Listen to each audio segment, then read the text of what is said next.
Hey everyone, welcome back to the 443 Security Simplified. I'm your host, Mark the Liberty, and joining me today is... Corey, apparently the unread quarterly report author Knockreiner. Mark, man, someone explain yourself.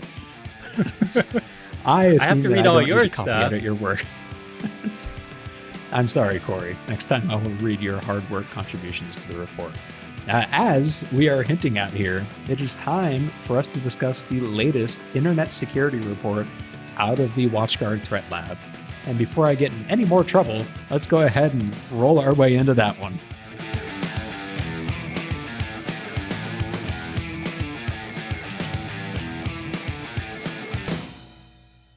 It has been long enough that it is time for yet another special edition of the 443 podcast, where we discuss the latest internet security report out of the WatchGuard threat lab.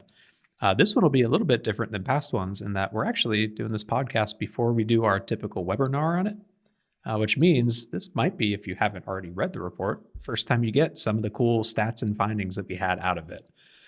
So before we jump in, Corey, do you want to give your typical spiel on maybe a condensed version of why we do this security report every quarter? I think the intro was pretty condensed.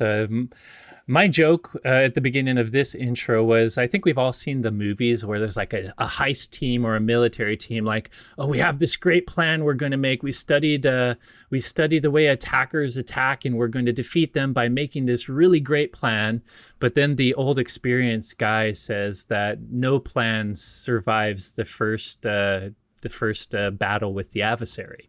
And the reason is the adversary always changes things. Your plan A never works because adversaries adjust, have their plans, and can evolve too. So real planning means you have to have contingency plans, a plan B, C, and D. And to have those plans, you have to understand how the adversary might react to your defenses. So it's not just knowing, here's how the bad guy attacks, here's the defense I have, but here's a new way the bad guy is changing things. I need to update my defense. The whole point of our internet security report is to give you a baseline based on real quantitative historical data of what attackers did last time, with evolution over time that comes from our analysts who've been following this data for a long time, so that you can constantly adjust your defenses. You can make the plan B, C, or D that you need to continue to survive the evolving threat landscape. I think put even shorter, the best descriptor for it would be coming from the great Mike Tyson of everyone's got a plan until they get punched in the mouth. That was one of my quotes in the intro. Oh, there we go. Shows that I read it. So, oh no, diving into the you really didn't read that? I thought you were stealing from me. Check out my intro, Mark. I literally used that quote. So anyways, moving on to the actual takeaways from the report, I guess starting with some of the high level trends that we saw. So first off, this is one of our largest groups of individual fireboxes that have reported into what we call the firebox feed for this quarter. So again, the firebox feed is just all customer and partner fireboxes that have opted in to sharing information back with WatchGuard through the checkbox under the general settings of your device. And among some usage statistics that product management uses to better shape where to focus their attention for new features and releases, we also get information anytime one of the security services blocks a threat on the device. And wow, if you may not see me moving, but I am talking, Mark.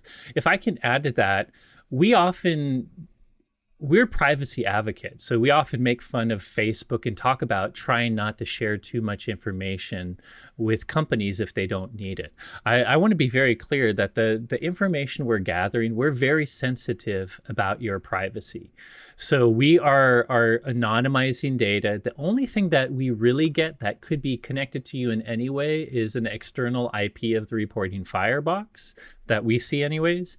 And that's nowhere in our report. We're not sharing that data, and we don't try to tie that data to you guys. So it really is valuable for you to share this data. We're not trying to get extra personal data to monetize you in any way. We honestly want to know how well our devices are doing against threats, not just for this report, but to improve our products to continue to protect you. So I know if you're like me, you don't always want to share all your data with companies, but this is something we work hard at keeping it private, at not asking you for things that are really that important to you. It's mostly just what signatures are being hit and things like that. Maybe one day you'll see me so that you know I'm trustworthy and not just a weird talking circle. I'm a digital AI saying, give me your data. You can trust me. My name is Siri. All right. So like Corey's saying, like you opting into sharing this telemetry with us does a lot to help make this report even more accurate to a global audience too. And so for this quarter, we had over 82,000 devices annualized reporting into it, which is fantastic. It makes it even more statistically relevant as we get into some of the weeds of what we're seeing even regionally within the report. So high level stats, we saw actually an increase in malware that we classify as signature-based detections. So ones where our gateway antivirus service that is signature-based was able to detect. But we actually saw a decrease in evasive threats for the quarter, and we'll get into one of the potential reasons for that in just a second. And by the way, a decrease in total malware overall, total malware and total network attacks, as everything seems to be going down. But before we move, since I know you didn't read the intro, I'll share a theory to that I really pointed out in the intro, and that Trevor, also one of our writers, mentioned in the malware section too. So with the evasive threats going down, though, that actually brought what we call our 0-day malware number, so the percentage of malware that gets past signature-based protections, down to right around 50%, which is the lowest that we've seen it for quite some time, honestly. Like typically we've seen it up around 70 to even 80% each quarter. That said, it is still half of all malware getting past signature-based protections. So that doesn't mean you can suddenly turn off your more proactive anti-malware defenses and sleep well at night. One of the things we did see for the quarter, though, was malware arriving over a encrypted connection was right around 82%.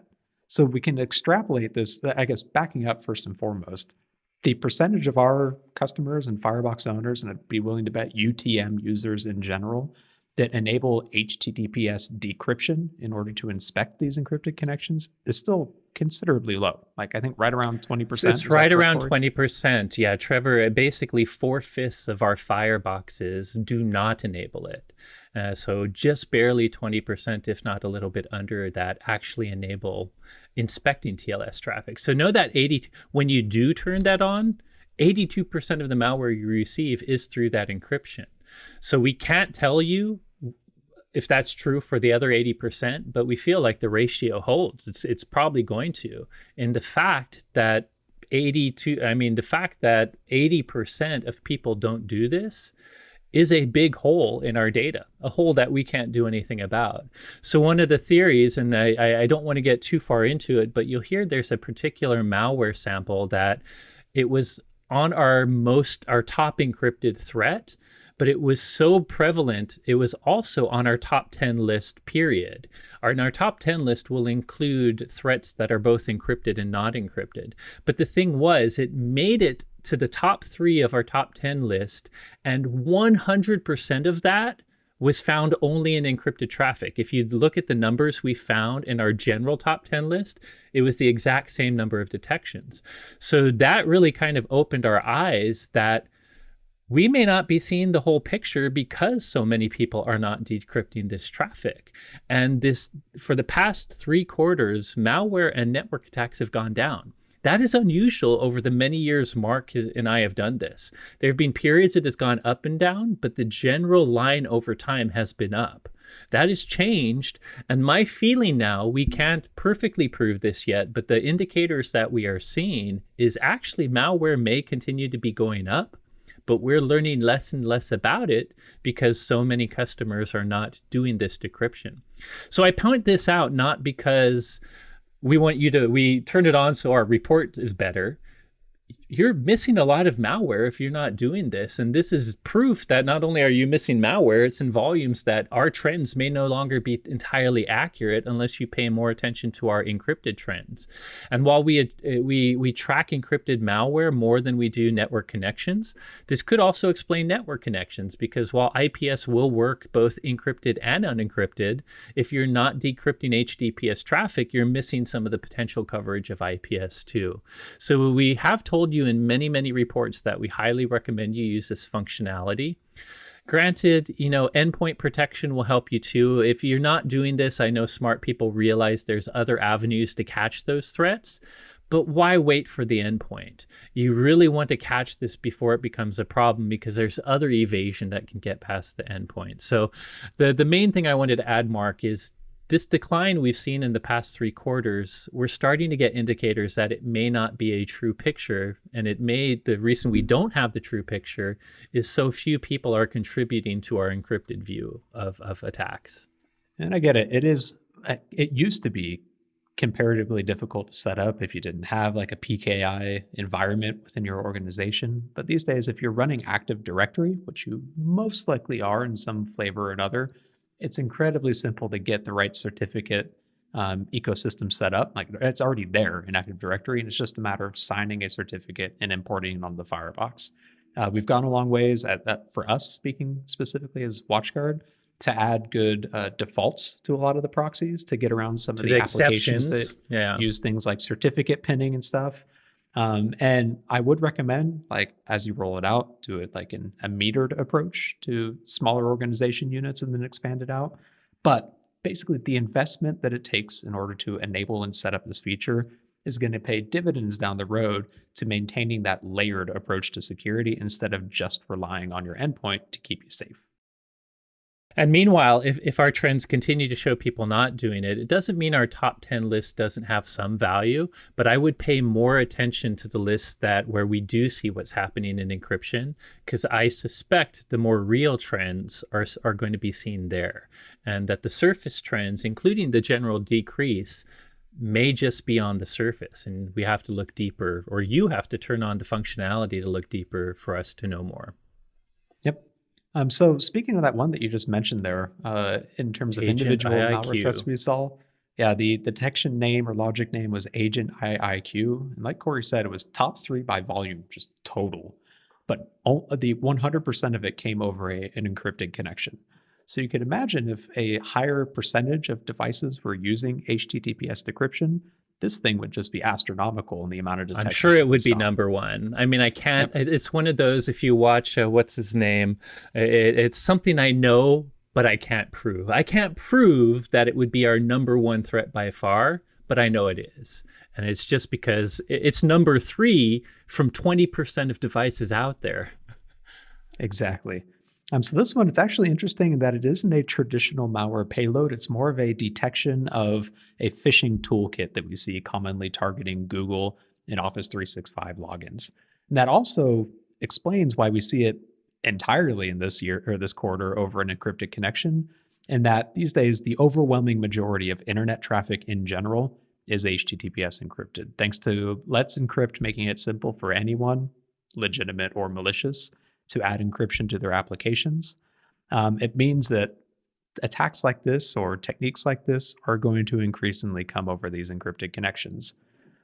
Another major threat that I wanted to point out, so we actually had a few different code injection threats pop up.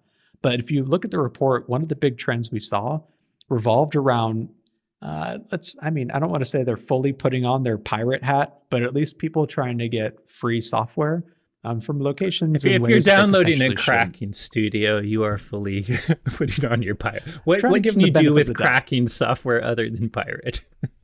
By the way, we don't know who did this. We don't care. And maybe, anyways, usually the pirate in an organization is someone the IT. It's not sanctioned. Yep. But what I'm getting at is we saw a couple of different malware threats arrive disguised as legitimate software that were being distributed through like Discord chat servers or just unofficial websites. One of them came with a crypto miner included in it. Some of them came with remote access Trojans included in them. One of them, as an example, was called 4K video downloader.exe. And basically, the big takeaway from this is that if you are just like Googling for like how to rip videos or how to crack Microsoft Office or things like that, you're not going to get legitimate software, and you're exposing yourself to risk from malicious files ending up on your computer. And to be fair to where you're going, I think the one thing you might have, I went so hard on piracy, you might have skipped it, is some, besides the cracking and pirated software, there was also a cheat engine. And cheat engines are not necessarily piracy. I think gaming companies and many ethical people will say they're almost as bad. So the other place besides piracy is people downloading like a cheat where you like can shoot through walls and see people through walls in Call of Duty or whatever. I think the exact one was like a Minecraft cheat engine too, where you could argue like if you're running your own local Minecraft thing, you're not even breaking any social rules for that one. Yeah. So maybe, I agree.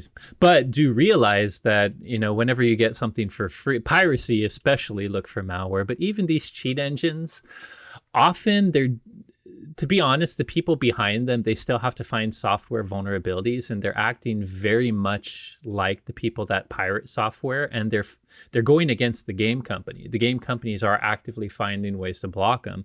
So what I'm getting at is all the work they have to do to make their cheat engine is not free to them.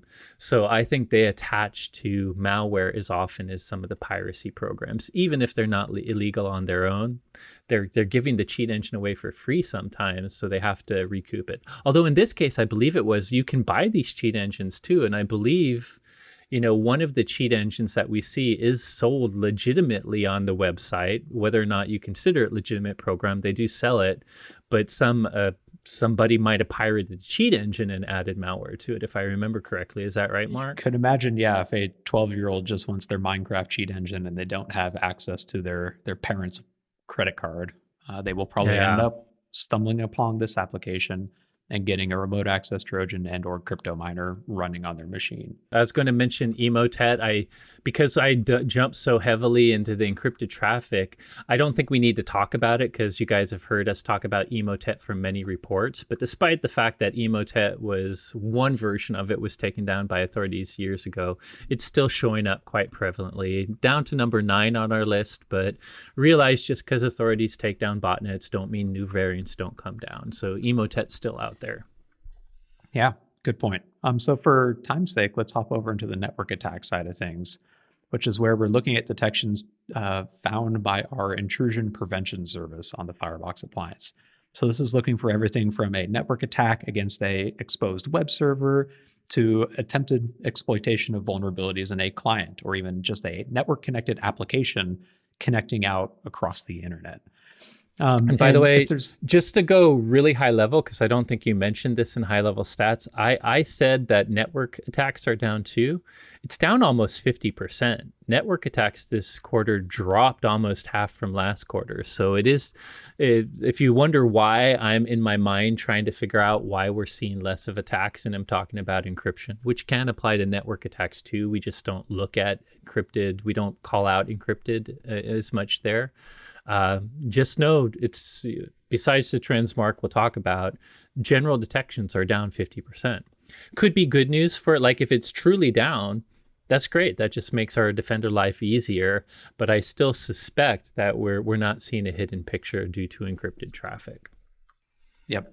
So when it comes to some specific threats in the network attack section, one of them that is a bit of an obvious one is the Exchange server vulnerabilities, proxy logon. One of the key vulnerabilities in that exploit chain was pretty popular in terms of the most attacked or most attempted exploited attacks against services. Makes sense. Exchange servers are still relatively common. I think a lot of organizations have moved primarily to fully cloud managed email. But for those that are there, they have to be exposed to the internet by nature in order to enable Outlook web access into the system. And so a vulnerability in Exchange makes sense that folks will be trying to exploit that frequently across the internet. The other big trend, though, and I think this is actually a continuation from last quarter, is that we still see ICS and SCADA systems being a popular target detected by the IPS engine. So we actually saw one come in from a popular, I think it was an Schneider Electric, so a SCADA system in that realm showing up in the top 10 vulnerabilities exploited for the quarter. And it kind of makes sense. Like, I mean, if you've been following the geopolitical cybersecurity news lately, you know that ICS and critical infrastructure are being probed around the world by, I'd be willing to bet, most countries, at least the Lots of nefarious CISA ones. alerts lately about Yep. targeting in various critical infrastructure. Not just their general ones, but very specific vendors that they've warned about here and there. Yep. So seeing it show up in our top detected threats in IPS totally makes sense. And your takeaway from that one is if you are in an environment where you've got operational technology as well as your traditional IT technology, make sure you're doing the right network segmentation and protections and don't just expose OT straight to the internet because it's often more difficult to protect from on the endpoint itself too. Like you more often than not can't just install a EPP or EDR agent on that machine. So it becomes incredibly difficult to detect some threats that are potentially targeting it. So anything you wanted to add for network attacks, Corey, before we roll into DNS detected threats?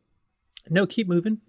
All right. So in the DNS section, which is the very last one for the Firebox feed, this is where we're looking at the top malicious domains for a few different categories as detected by our DNS Watch or DNS firewalling service.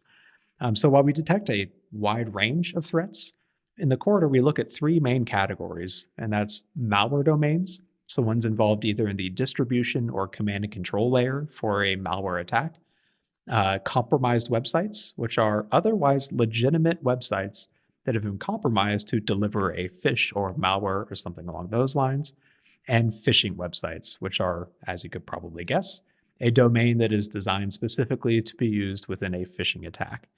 And our key trend from this one was, I think if you've read the report over the past year or so, you see a popular malware delivery system called Lemon Duck show up relatively frequently.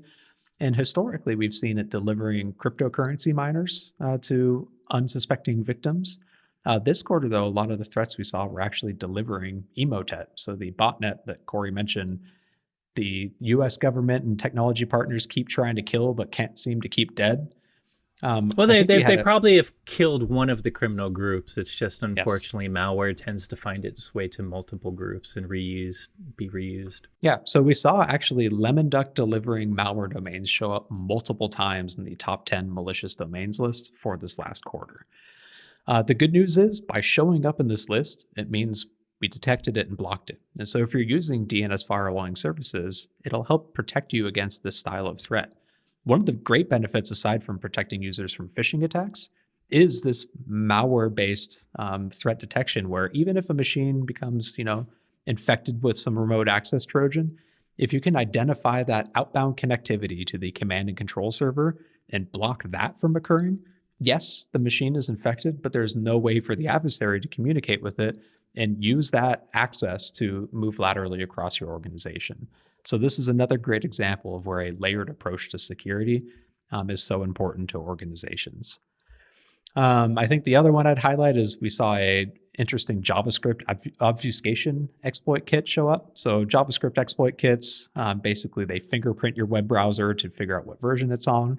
If they know you're running a version or a plugin that's vulnerable to some exploitation, they'll automatically attack it and then use that in order to gain potentially code execution on your machine.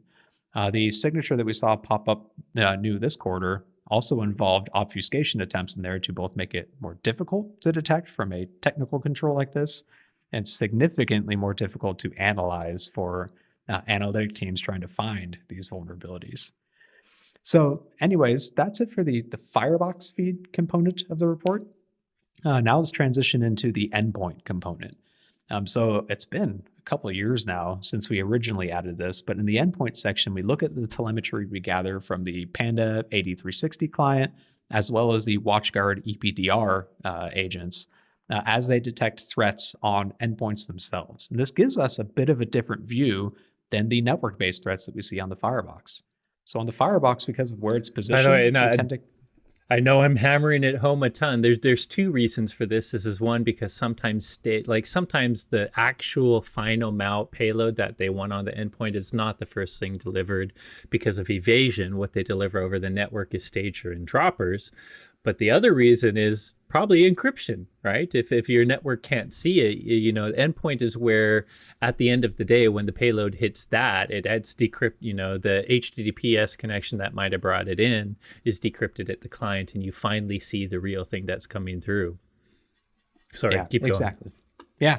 And so, like Corey says, we tend to see the droppers at the perimeter and the actual end payloads, as well as droppers on the endpoint itself. If there's any really big takeaways from this quarter, like we've highlighted things in the past about like how script-borne malware attacks are running rampant. That trend still continues to this day, like living off the land attacks that abuse PowerShell to kick off fileless threats are still the most prominent malware-based threats we see on the endpoints. That really hasn't changed. We have seen continued upward trends in the web browser space of both Firefox and actually Internet Explorer continuing to increase in their share of the overall detections that we see for browser exploits, which is interesting because they continue to trend downward in terms of market share as well too. Internet Explorer being out of support at least, or at least out of patching or upkeep by Microsoft, with them transitioning to the Chromium-based Edge web browser these days. We saw a pretty significant drop in crypto miners just in general, like 72% volume drop this quarter compared to the previous, or compared to the rest of the year, which is quite substantial. And I feel like Q3 of this year was just on the very beginning edge of this crypto winter, as they're calling it, with all of the cryptocurrencies tanking due to the wheels falling off of various exchanges. I certainly knew of the crypto problems, but I hadn't realized they came up with a buzzword for crypto winter. So yeah, this is the fallout of this dystopian crypto winter. This is when people start to realize that the entire ecosystem is a scam preying on unwitting people. And as they start to exit, the cost goes down. Anyways, off my my pedestal. It was never money. It was just stock that never had anything attached to it. But it's okay. When your web server hosting your NFT goes offline, you still own that URL. Anyways, back to the endpoint section. One trend that did rise up was ransomware detections. They trended up in Q3, and they're actually pretty close to their Q1 record high. Now, one of the additional things that we included in the report this quarter, and that we're expanding on future quarters going forward, is not just looking at the telemetry that we get from endpoint clients, but our overall threat intelligence investigations across, in this case, the ransomware ecosystem entirely. So some exciting news on that front coming forward sometime next year. But in the meantime, we have included some additional intelligence we've gathered, including tracking new ransomware variants and families over the course of the quarter. And in fact, for Q3, we highlighted 23 new ransomware groups that popped up in this quarter. 6 of them with public extortion pages that you can go look at right now and see their actual advertised victims.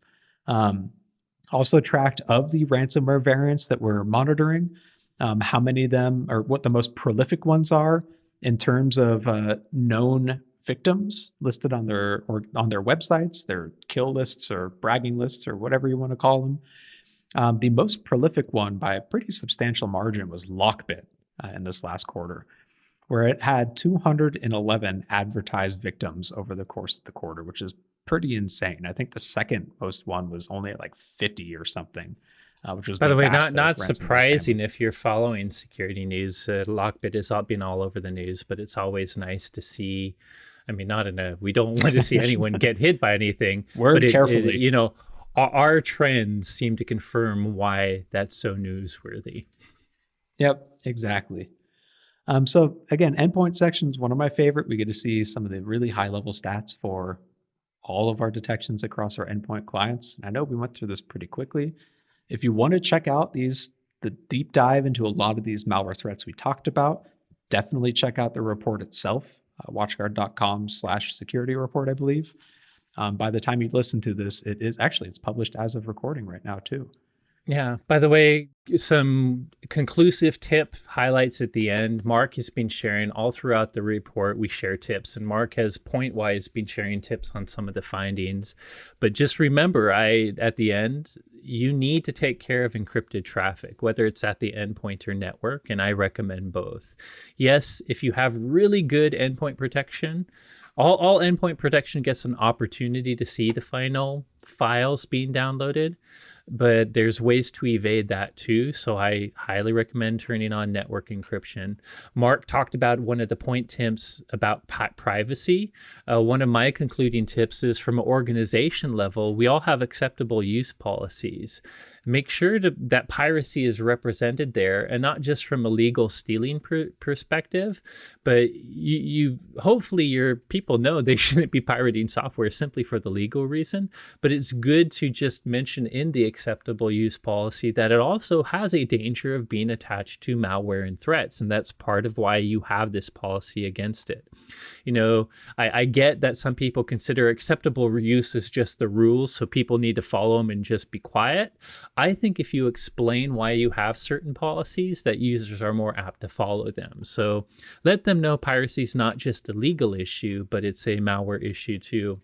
And finally, as I mentioned, the whole point of the report is to always give you new plan B or plan C tips on what to do based on how to prevent these new threats. But the truth is there's never going to be a perfect plan. So the one extra tip I threw in that's not tied to any particular trend is plan Z. Your last plan is business continuity and disaster recovery. So do know there's never a perfect defense. There's never a perfect plan. So make sure you spend some time proving that you can recover from issues that do happen.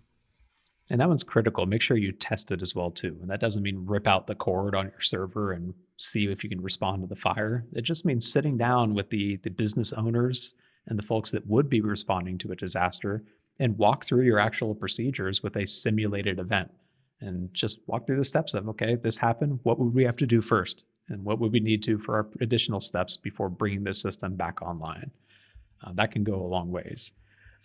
So again, this was brief. One thing we didn't highlight was we every quarter go over the top security incident from the quarter. This one was all about Evil Proxy, the adversary in the middle tool that's become commoditized and available for a relatively low cost on underground forums.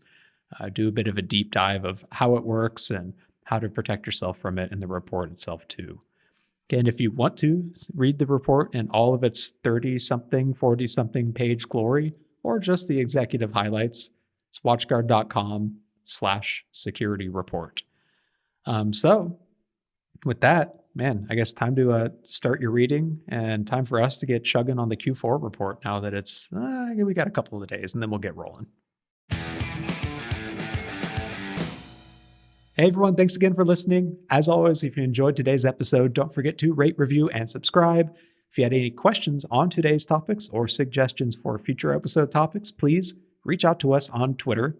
I'm at XORRO_. Corey is at SecAdept. And the both of us are at #the443podcast. Thank you again for listening, and you will hear from us next week.